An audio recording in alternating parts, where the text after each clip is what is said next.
Bonjour, Claude Rousseau, pilote privé. J'ai ma licence privée depuis 1991. Puis comme bien les pilotes, je volais à l'époque à Mascouche, là, chez Carrière. On louait des avions, puis c'était bon, ça convenait pour aller faire des petits tours et toutes sortes de choses comme ça. Plus tard, je suis embarqué avec la gang de Fliga, là, merci à Pavel, Nicolas puis François. C'était le fun, puis c'était encore dans un modèle de location. Puis j'ai quand même rapidement, j'ai réalisé que ça me convenait pas, là. Ce que j'avais le goût de faire, j'avais le goût de partir, j'avais le goût de faire des vols voyages. La solution, c'était d'acheter un avion. Puis, comme bien plusieurs d'entre vous doivent bien le comprendre, c'est compliqué, ça coûte cher et tout. Puis j'ai eu la chance de voir une annonce passer il y a 6 ans. Il y avait une part à vendre sur un Cessna 310. Alors, j'étais exactement où est-ce que vous êtes en ce moment. Et je suis allé rencontrer les gars et je me suis fait expliquer comment ça fonctionnait et tout. Donc, je vous explique rapidement comment ça fonctionne. N'hésitez pas de toute façon à me contacter. Là, vous allez avoir mes coordonnées là, dans les commentaires. Alors, on parle d'une compagnie qui détient un Cessna 310Q. C'est une super belle machine. C'est un multimoteur, c'est un bimoteur.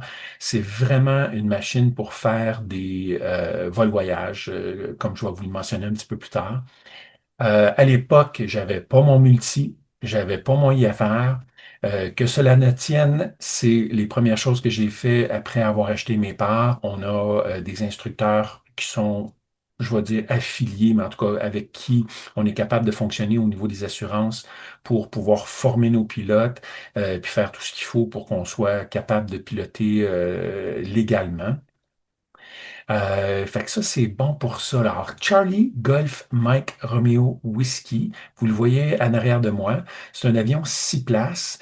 Je vais commencer juste par vous décrire quelques petites caractéristiques, là. Puis encore une fois, dans les commentaires, vous allez avoir là, un copier-coller de tout ça, là. Mais il y a quelques points importants que je veux vous mentionner pour que vous ayez une meilleure idée dans quoi vous vous embarquez. Alors, premièrement, on a un EDM, on a un Engine Monitor qui est extrêmement précis avec des Gamma Injectors dans chacun des cylindres. Puis ça, ce que ça nous permet de faire, c'est que ça nous permet de bien prendre soin du moteur. C'est fou. Entre deux changements d'huile, on n'a jamais besoin de rajouter d'huile. Les moteurs sont en top shape.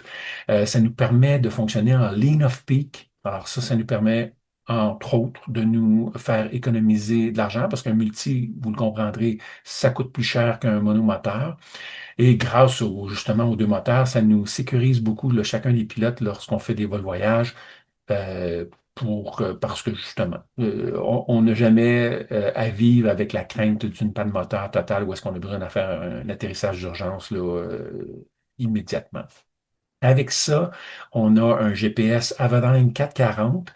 On avait un 430 de Garmin avant, puis on l'a changé, puis on est bien, bien, bien content. C'est vraiment cool. En plus de ça, on a un iPad dans le cockpit qui est branché sur le Avadyne. Donc, on a une espèce de deuxième écran, soit pour avoir justement un deuxième écran, ou même contrôler fréquence radio, puis etc.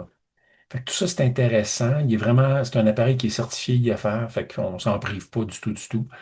On est basé à Mirabel. On a un hangar en location.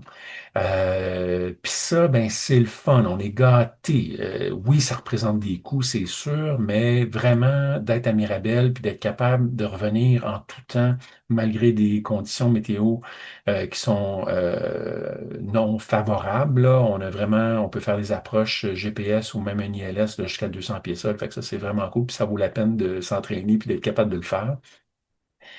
C'est un avion qu'on peut prendre pour faire juste des tours, c'est sûr, mais c'est vraiment un avion pour faire des missions, puis partir avec l'avion. Alors, je vous donne des exemples de choses que j'ai fait. Les îles de la Madeleine, plus qu'une fois. Arizona, descendu, j'ai traversé les États-Unis au complet. La Floride, les Bahamas, Terre-Neuve, Anticosti, Nantucket, Cape Cod. Je suis allé au Michigan. On est retourné aux îles récemment.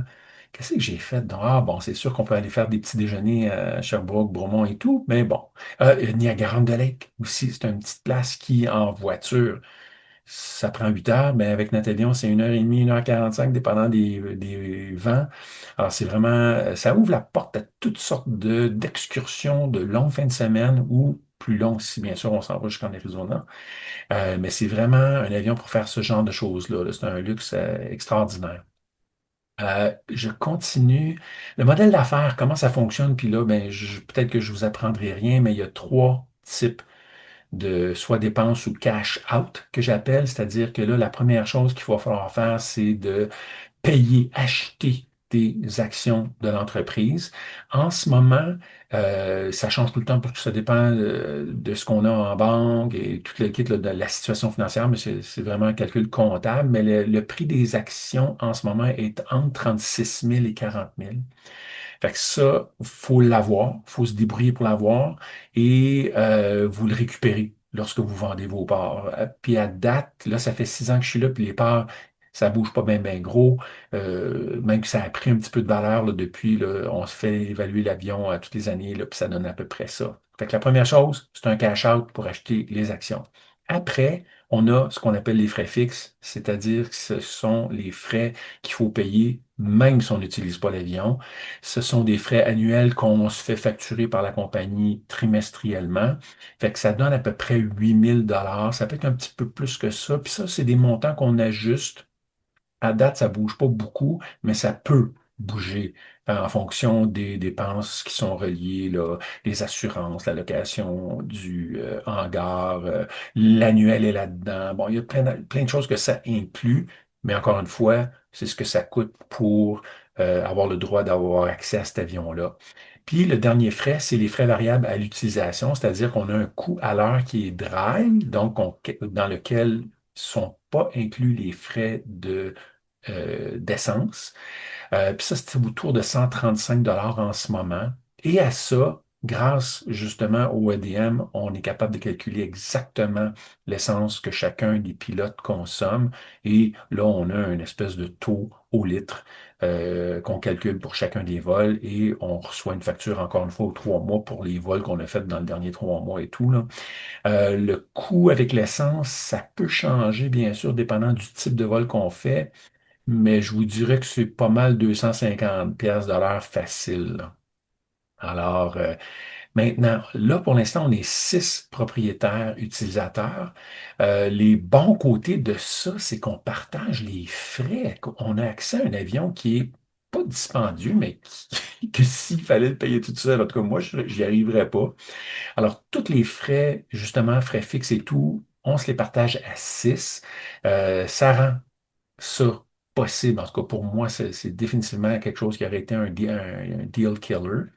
L'autre chose, c'est qu'on partage les tâches. Il y a des tâches pour s'occuper de la navigabilité de l'appareil, il y a l'entretien, il y a la comptabilité, négocier le bail, organiser les petites rencontres entre les pilotes, négocier avec les assurances et tout.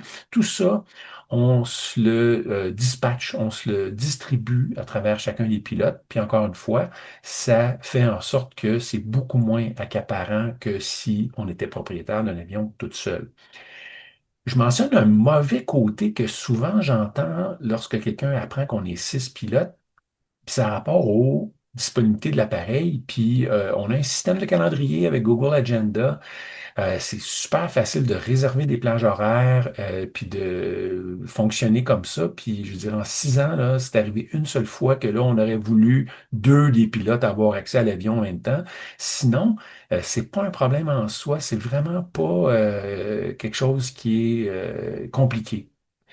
Alors, encore une fois, j'ai pas répondu à toutes les questions. Vous êtes invité à nous contacter, mais comprenez que je vous offre la même chance que moi j'ai eu il y a 6 ans, puis ben franchement, là, jamais, jamais, jamais je l'ai regretté. C'est un cadeau que je me suis fait. Comprenez aussi que après nous avoir posé des questions, puis après avoir obtenu toutes les réponses que vous avez besoin d'avoir, il y a quand même un processus d'acceptation, il y a une entrevue à passer, il faut aussi envoyer votre dossier à l'assurance. Si on ne passera pas aux signatures par la transaction tant que ça, c'est pas fait.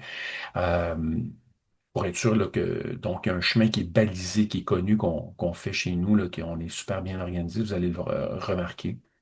Alors, en attendant, envoyez-nous un courriel, prenez contact. On va pouvoir se parler au téléphone, puis avancer dans le processus pour répondre à toutes vos questions. Merci. Au revoir.